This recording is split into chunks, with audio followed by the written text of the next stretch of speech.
Oke, bismillahirrahmanirrahim. Assalamualaikum warahmatullahi wabarakatuh dan juga selamat sejahtera.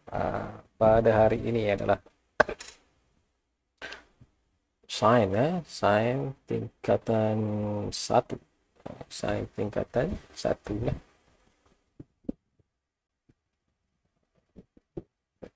Ini paparan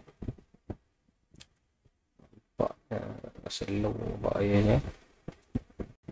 Tidak ikut spesifikasi yang kita mahukan.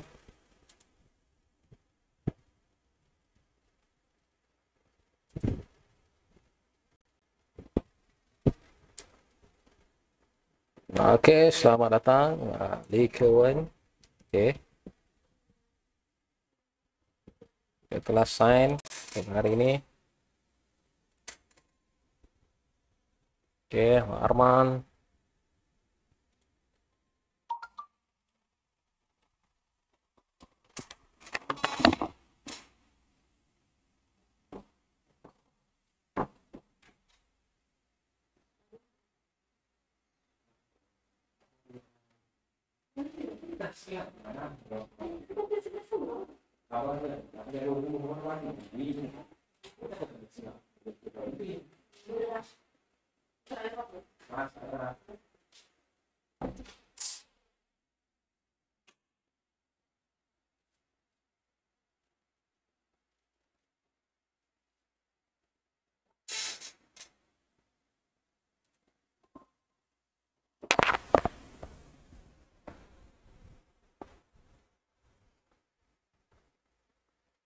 Oke, selamat datang pada Razik, Arman dan juga Amrina Rosyada. Tadi di Kebun dah siap-siap ada.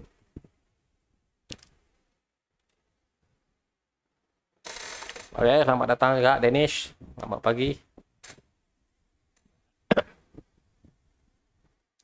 Untuk kelas sains kita pada hari ini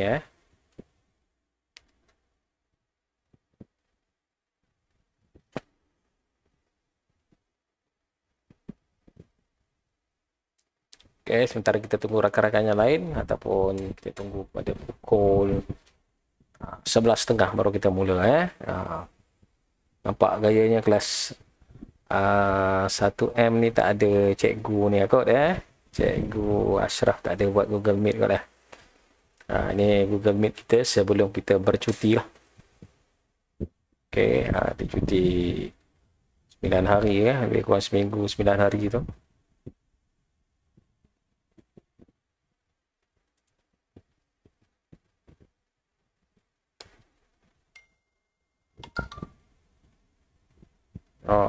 Kir 3 WhatsApp kata ya 11.30.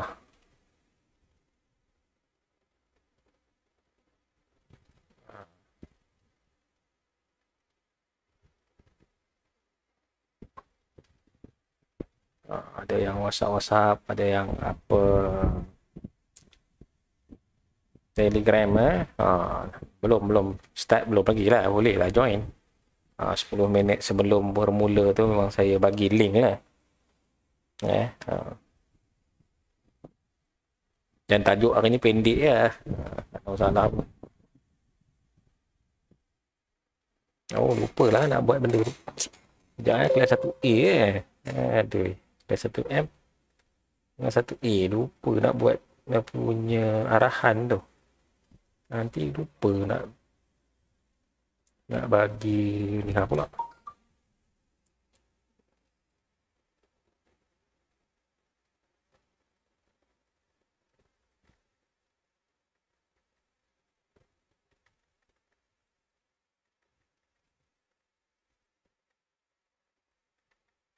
Nanti pelajar-pelajar yang dah join ni nanti tulis nama tu. Jangan lupa ya.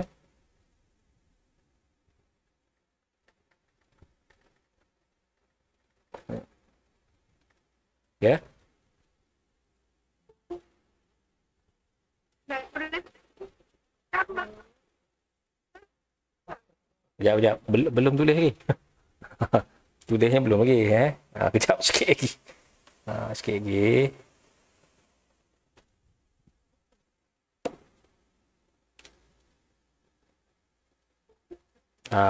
Untuk dua-dua kelas lah. 1M dengan 1A tulis nanti ya. Saya bagi.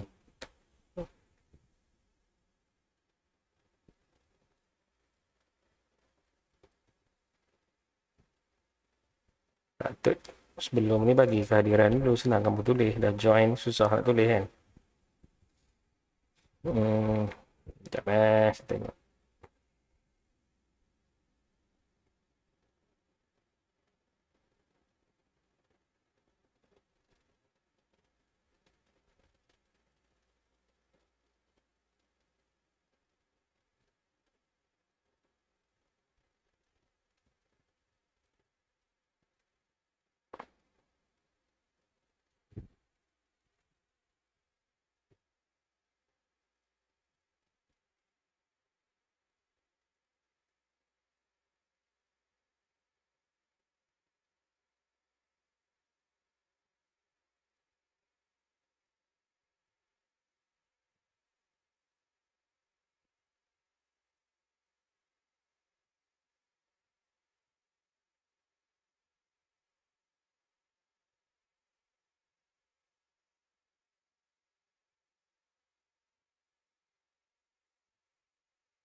Okey, selamat datang.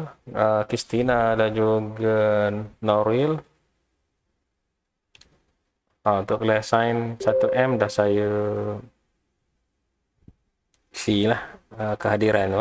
Elok-elok isi kopi dah apa kamu tengok. 1A, sekejap 1A. 1A.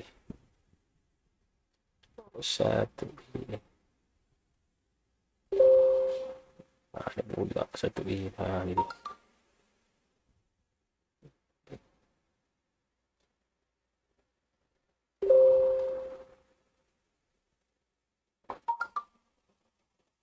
Okey, untuk kelas 1A dia start 11.30. 11.30.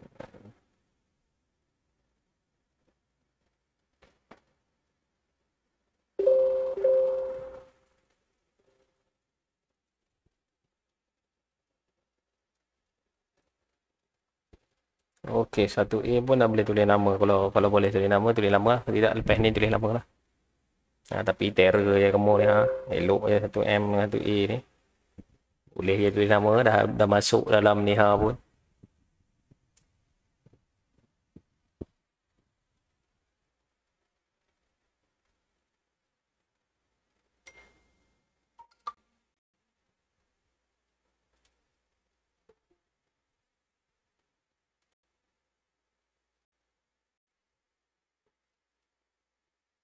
Okey, selamat datang. Siapa kan Darwishi ke? Dah lupa dah.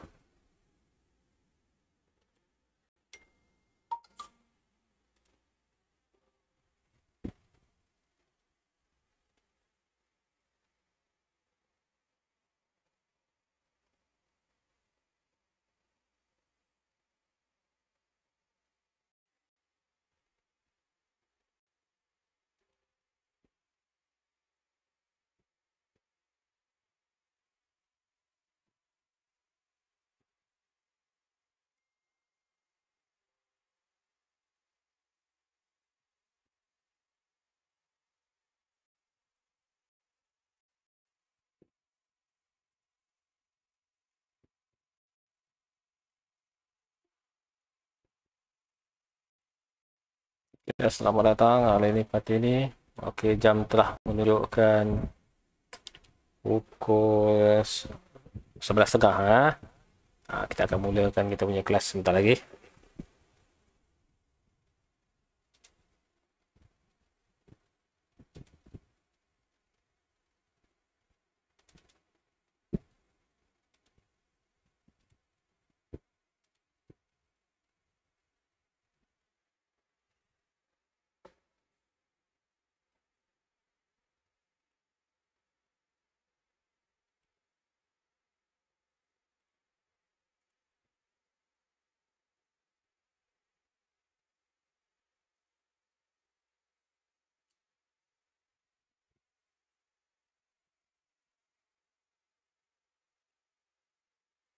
Okey, saya ada sharekan paparan tu paparan buku teks untuk tajuk pada hari ini. Ada nampak kan? Okey, pelajar-pelajar boleh nampak saya rasa. Okey, selamat datang Tan Zilong, selamat pagi. Boleh nampak ke? Cuba type message. Kalau tak nak type message kau ni je dah cakap tak seorang. Boleh nampak cantik. Okey, kita akan mulakan terus. Okey, bismillahirrahmanirrahim. Assalamualaikum warahmatullahi wabarakatuh dan juga selamat pagi. Pada hari ini adalah kelas sains tingkatan 1. Bersama-sama pada hari ini adalah kelas 1M dan 1A, 1 mahir dan juga 1 aktif. Kita gabungkan sekali untuk memudahkan kita punya kerja lah. Kamu mudah, saya pun mudah. Hari ini kelasnya sekejap sajalah macam biasa. 11.30 hingga pukul 12. Lepas tu ada kerja buat dalam modul tu, jangan takut, hari ini satu muka ya. Okey.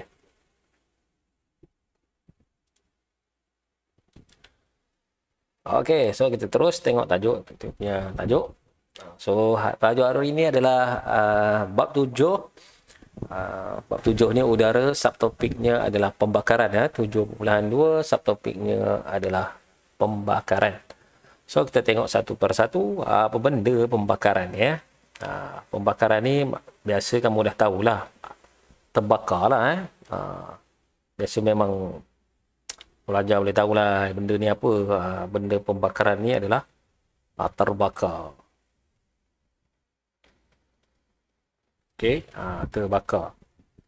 Okey, tapi macam mana kita nak tengok apakah syarat-syarat pembakaran macam mana pembakaran ni boleh berlaku. Dia macam tumbuhan tu hari tumbuhan tu syarat-syarat dia apa? Syarat dia kena ada air, kena ada udara, kena ada suhu yang sesuai. Baru boleh jadi tumbuhan. Pertumbuhan. Ni pembakaran pun sama.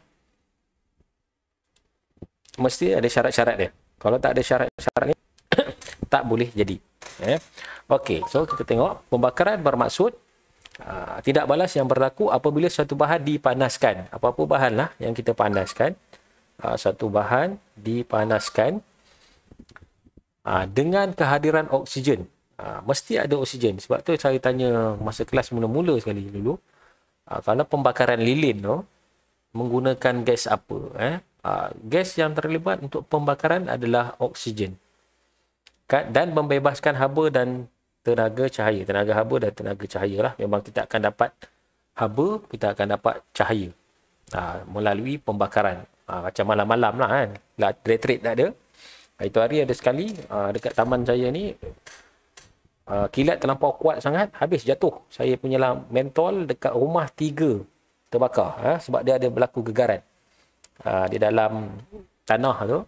Aliran elektrik dia digegarkan.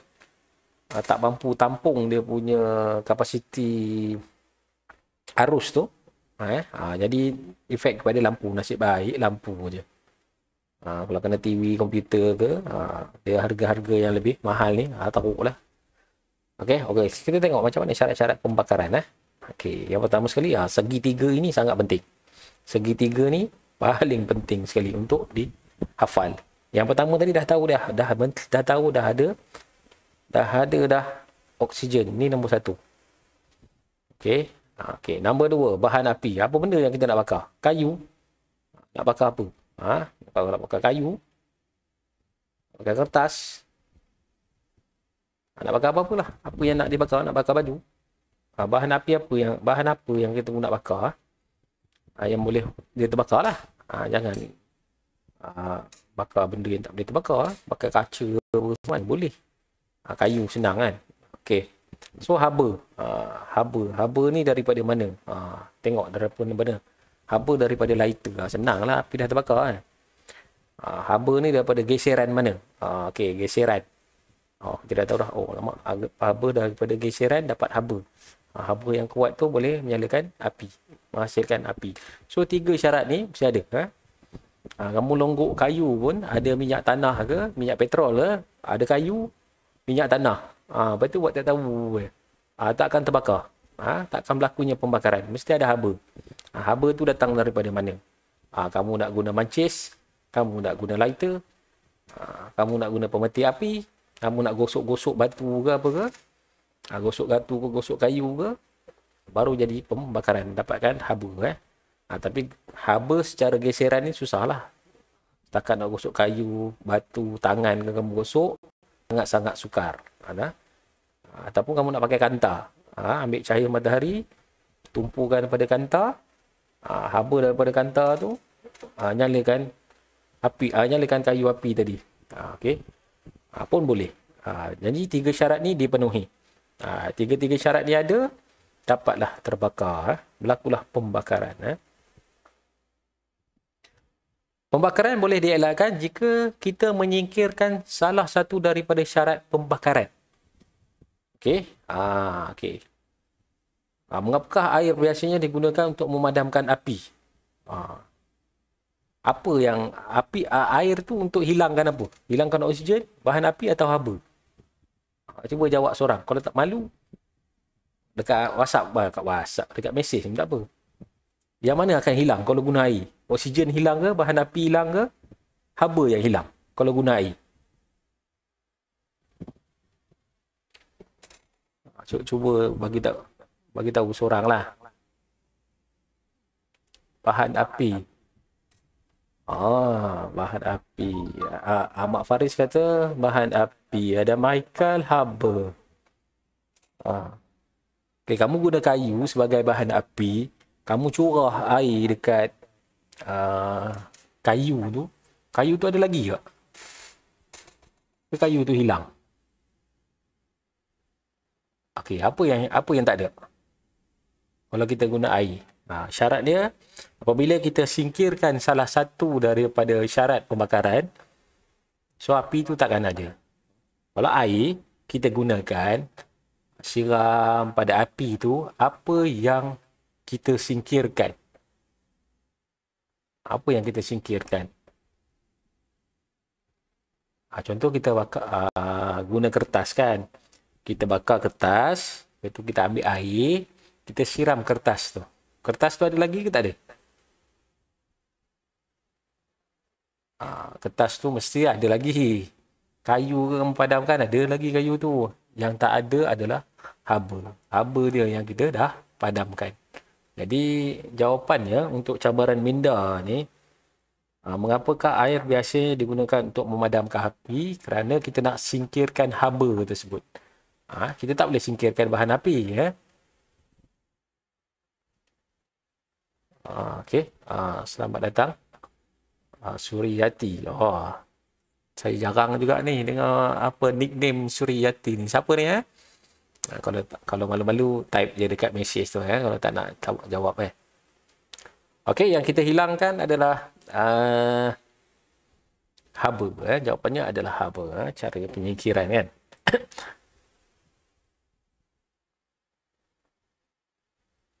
Ataupun karbon dioksida, kita gunakan kita gunakan blanket ni penutup. Okey, kita gunakan penutup blanket tu, campak dalam api tu. Lama-lama api tu padam. Apa yang kita singkirkan? Blanket ni macam selimut tu, selimut tu itu okey, kita letakkan pada api tu Kita tebarkan pada api tu. Dia punya blanket tu, apa yang sebenarnya kita singkirkan? Kalau kita guna blanket lah. Okey, baguslah. Adam Haikal Adam Haikal jawab. Saya akan tunjukkan dekat saya punya YouTube ni. Adam Haikal nanti dia jawab. Nanti bila ada orang tengok YouTube, ada jawapan daripada Adam Haikal. Yang kita singkirkan adalah oksigen. Betul. Kita dah kepung dah api tu. Tak nak bagi keluar. So, lama-lama api tu akan menggunakan oksigen yang ada dalam blanket sahaja. Bila habis oksigen, padamlah api. So, kita singkirkan oksigen. Macam tu. Macam mana nak elakkan pembakaran? Tengoklah. Kalau satu rumah terbakar, mana pula nak pakai blanketnya? Macam mana nak pakai blanket, satu rumah dah terbakar. Dah tentulah pakai air. Kalau blanket ni maksudnya api kecil-kecil. Contoh, kuali. Kuali kan, masak, tertinggal lah masakan kamu tu. Kamu sakit perut, pergi toilet. Tengok-tengok kuali dah terbakar. Jadi, macam mana nak buat? Ambil penutup periuk, tutup pada kuali supaya kita dapat singkirkan oksigen, kurangkan oksigen dalam pembakaran tersebut lah. Bila oksigen dah tak ada, dia dah digunakan oleh api tu, lama-lama padamlah api tu. Okey, itulah cara-cara kita nak padamkan dia punya api lah.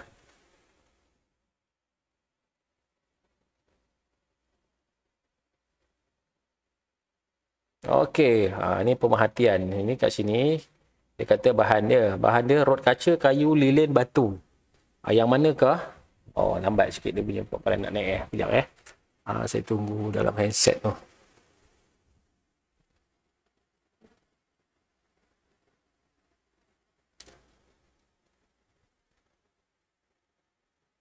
Slow je naik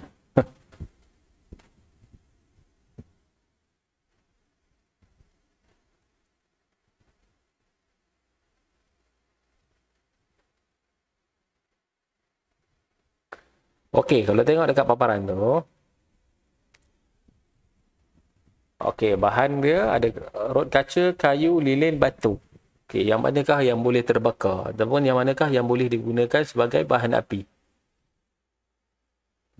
Cuba jawab dekat dalam ni tu lah. Dekat kalau jawab pakai audio boleh cakap kan. Kalau malu-malu tulis dekat WhatsApp tu, dekat message tu. Cuba tulis sikit. Mana boleh terbakar? Rod kaca, kayu, lilin, batu. Ini senang je ni. Cuba respon sikit.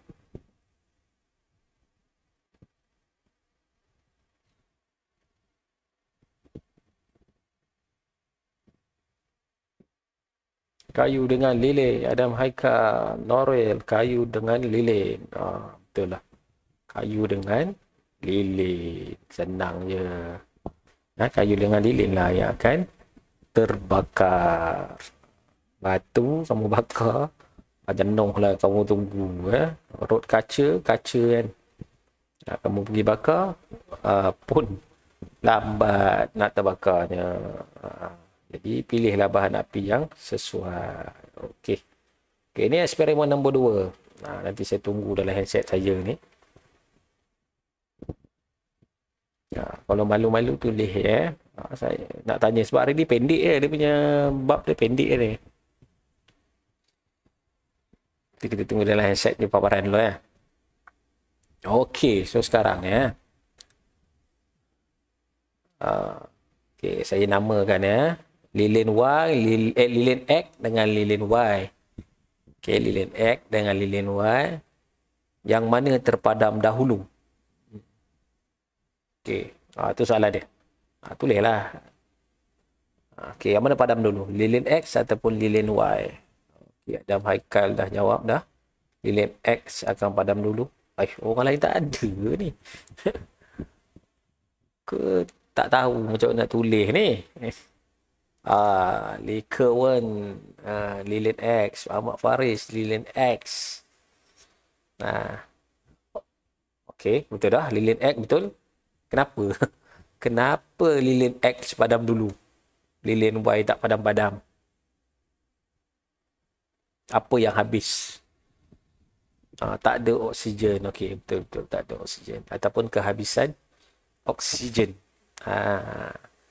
Itu jawapan dia. Sebab bila kita dah tutup, Abrina Rosyada, lilin X. Okey, betul-betul. Lilin X akan padam terlebih dahulu sebab dia akan kurang oksigen. Sebab dia dah ditutupi oleh balang gas tu. Okey, balang gas dah tutup dia punya sumber oksigen. Jadi dah tak ada oksigen. Bila dia dah guna sampai habis, dah tak ada oksigen. Bila dah tak ada oksigen, dia akan terpadam. Lilin Y, sumber oksigen dia unlimited. Tak ada had. Sebab dia terbuka. Jadi dia akan sentiasa menyala lah. Okey, itu cara dia lah.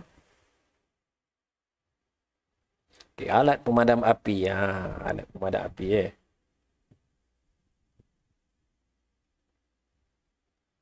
Okay. Kena tunggu. Kena tunggu apa paparan dalam handset.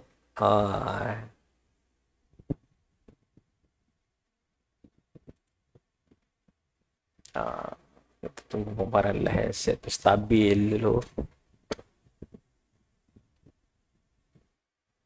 Okey, alat pemadam api. Dia kata, pernahkah anda menjalani kebakaran di sekolah? Latihan kebakaran. Okey. Tingkatan 1 tahun ni tak pernah lagi. Tingkatan yang lain tiap-tiap tahun kita buat. Bomber pun tiap-tiap tahun kita panggil. Mungkin di sekolah rendah dah pernah ni lah.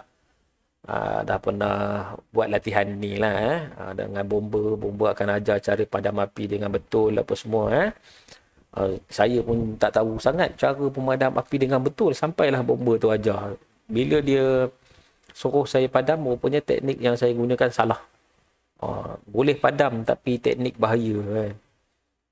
Saya pernah try juga sekali padamkan apa kebakaran ataupun api yang ada dalam ton drum dia tu. Dia kata, cikgu try. Saya pergi-pergi, dia kata, oh ini teknik salah katanya. Ini teknik askar, berani mati. Tak boleh, dia ada teknik dia. Teknik layangan dia. Tak boleh main sembor je. Dia kata takut terpercik. Lepas tu dia ajar lah. Memang saja je dia buat macam tu. Dia tak ada ajar apa-apa dulu mula-mula. Lepas tu dah kita buat kesalahan, baru dia ajar. Dia betulkan apa kesalahan kita. Tu bagus lah. Okey. Dia kata, sudah pasti pihak bomba akan menunjukkan cara penggunaan alat pemadam api yang betul. Ya, betul. Cara dia akan tunjukkan cara yang betul lah. Alat pemadam api merupakan alat perlindungan kebakaran yang digunakan untuk memadamkan api. Okey. Selamat datang Darshini betul mana tadi alat pemadam api digunakan untuk memadamkan api atau mengendalikan kebakaran kecil. Bahan yang digunakan dalam alat pemadam api berbeza mengikut jenis kebakaran yang berlaku lah. So kita tengok dia kata. Okey, pelan-pelan.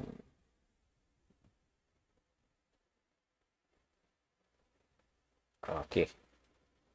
Bahan yang terbakar. Tengok kategori dia. Jenis pemadam api ni jangan main sembur je.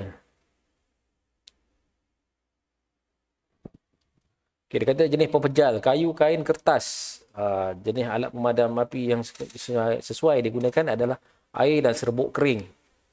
Okey, air dan serbuk kering. Cecair pula. Kalau guna minyak, wanis cat yang terbakar, busa. Busa ni saya tak tengok lagi. Macam mana busa ni? Nanti kita cari sama-sama apa busa. Serbuk kering dengan karbon dioksida. Okey, gas. Kalau jenis gas yang terbakar. Yang masa bomba datang tu ada dia ajar mengenai macam mana nak padam kantung gas kalau ni. Pakai tangan. Kepit gas. Gas tu. Dahsyat juga tu. Pernah juga saya buat sekali kepit gas tu terpadam api. Kepit getah gas. Rupanya dekat api ni kalau dengan gas dia tidak terbakar keseluruhan, dia terbakar bahagian atas saja. Nanti ada nampak gas. Gas tu yang kita kepit dia punya hose tu, hose gas tu kita kepit, nanti padam. Betul lah, dahsyat juga lah. Busa, serbuk kering dengan karbon dioksida, logam lah, oleh jenis logam yang terbakar, kalium ke, natrium ke, magnesium, kalsium, guna serbuk kering dengan pasir kering. Serbuk keringnya di dalam tu, dalam dia punya alat pemadam api tu yang kita gunakan di sekolah kita, guna serbuk kering tu nanti kalau kita sembur, warna putih tu keluar.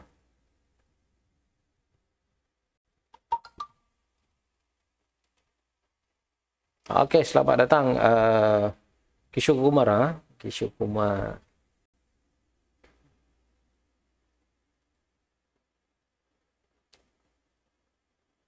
Okey, Kamal. Ada kata yang bawah ni dia ada dialog tu.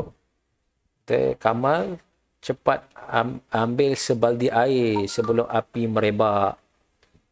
Apa dia kata, jangan guna air. Air lebih tumpat daripada minyak dan akan tenggelam di bawah minyak. Jadi api tidak akan terpadam. Kita kena menggunakan busa. Oh, sistem busa ni kot. Keluarkan apa? Dia punya serbuk tu kot. Itu memang tak boleh. Kalau minyak jangan guna air sebab dia takkan mau terpadam. Sebab minyak tu akan berada di bawah daripada bukan, air akan berada di bawah daripada minyak lah, daripada petrol ke daripada minyak lah. Sebab tu jangan gunakan air kalau kamu terbakar jenis ini. So kita tutup. Ataupun guna style itulah, dia kata style busa je ni. Nanti akan keluar serbuk tu lah. Itu lebih efisien.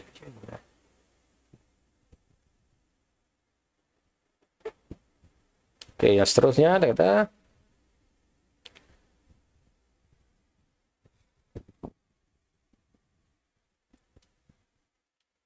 okey, seperti yang kita pelajari, dia kata pada topik 71, pembakaran memerlukan oksigen, haba dan bahan api. Oleh itu, prinsip pemadaman api adalah dengan menghapuskan salah satu faktor penyebab kebakaran ini. Prinsip tersebut boleh dilakukan dengan teknik berikut. Menyeliputi, saya dah beritahu dah tadi.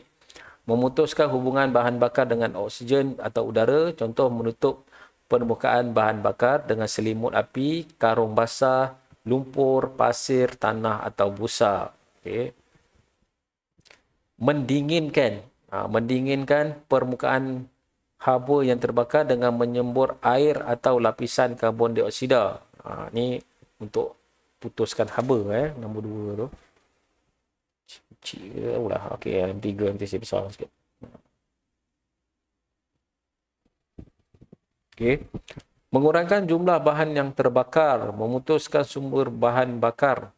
Teknik ini dapat dilakukan dengan memisahkan bahan yang terbakar, menjauhkan benda yang belum terbakar dan menutup punca bekalan gas atau minyak. Ini maksudnya memutuskan bahan bakar ni kita selerakkan. Kata kayu tu terkumpul, kita selerak-selerakkan. Nanti yang terbakar hanya pada bahagian yang sudah terbakar saja. Yang belum terbakar dia tak akan kacau. Itu cara dia kata mengurangkan bahan bakar lah. Selimut api ataupun fire blanket. Kita ada fire blanket kat sekolah kita pun ada fire blanket. Selimut api merupakan selimut khas yang diperbuat daripada bahan kalis api. Selimut ini menutupi api dan menghalang oksigen daripada masuk ke bawah selimut sehingga akhirnya menyebabkan api terpadam. Ini untuk api-api kecil boleh guna fire blanket ataupun selimut api. Okey. So seterusnya, amalan sikap berjaga-jaga untuk mengelakkan kebakaran. Okey, sikap berjaga-jaga ni. Okey, ni yang pertama, dia kata, saya bacakan satu-satu lah. Yang pertama ni. Simpan mancis dan pemati api di tempat yang selamat. Ni biasa anak-anak yang main lah. Macam bayi-bayi kamu ni, dah pandai sangat nak bakar. Jadi mak ayah sorok pemati api, lighter ke mancis, sorok di tempat yang selamat. Itu langkah berjaga-jaga supaya anak tak main. Yang kedua pula, jauhkan bahan yang mudah terbakar daripada api. Maksudnya, kau ada kain buruk ke apa, letak-letak kat tepi tisu ke, dekat tepi dapur tu, jauhkan. Jangan terlupa, nanti disambar oleh api. Boleh menyebabkan kebakaran. Dulu, kalau orang dulu-dulu, dia pakai ubat nyamuk. Ubat nyamuk, kelambu, nak menghalang nyamuk lah. Itu yang kita takut. Kelambu terbakar. Nombor 3.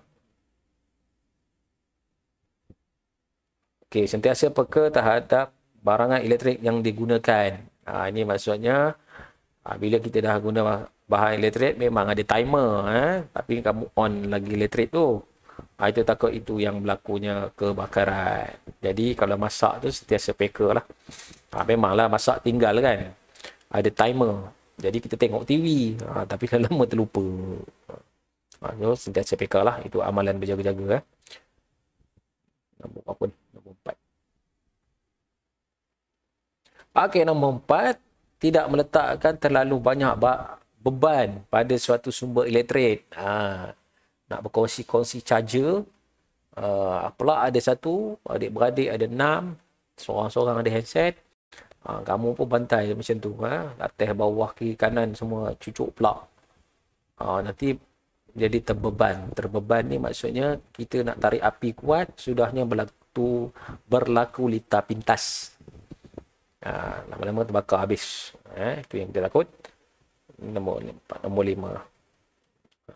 Okay. Memasang alat pengesan asap dan penggera kebakaran di rumah. Ini pun boleh juga. Tapi mahal harganya. Lepas tu tak boleh orang isap rokok dalam rumah. Nanti kalau asap rokok pergi, dia detect asap rokok, dia akan keluarkan semburan macam air pancut tu lah. So akan menyebabkan rumah jadi basah pula. Okey. Dan last sekali, nombor 6. Tidak membuang puntung rokok ketika apinya masih menyala. Ini sikap-sikap yang biasa dilakukan oleh orang-orang dewasa. Macam pelajar-pelajar macam kamu tu jangan digalakkan nak isap rokok ni pandai-pandai. Tak mau. So api tu kalau ni padamkan api tu dulu. Kita di sekolah kita pernah berlaku kes rokok punya pasal terbakar makmal komputer di belakang tu.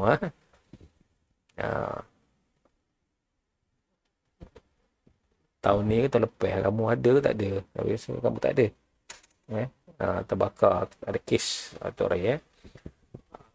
Okey, selesai. Itu saja daripada saya.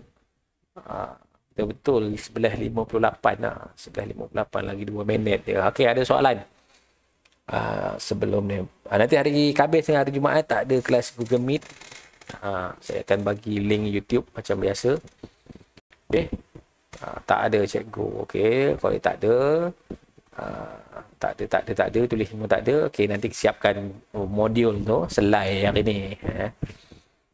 Saya tahu dah Christina, dia 3 orang je yang paling cepat sekali ni. Dia Christina, Danish dengan Ahmad Faris ya. Tu yang paling cepat sekali. Lepas tu Akil Amsyah, Arman, itu yang akan hantar lah. Yang lain, Subhanallah. Tak tahulah bila nak hantar. Okey. Kalau tak ada apa-apa soalan, itu saja daripada saya. Sekian, terima kasih. Betul-betul lah dah kat pukul 12 ni kan. Okey. Boleh live meeting masing-masing. Kita akan jumpa lagi hari Khamis Jumaat lah, tapi bukan secara online lah, secara secara link YouTube lah. Lepas tu bila dah habis cuti nanti baru jumpa, tengok pengumuman kerjaan. Okey, terima kasih. Boleh live meeting masing-masing. Kita jumpa lagi nanti. Okey, sama-sama.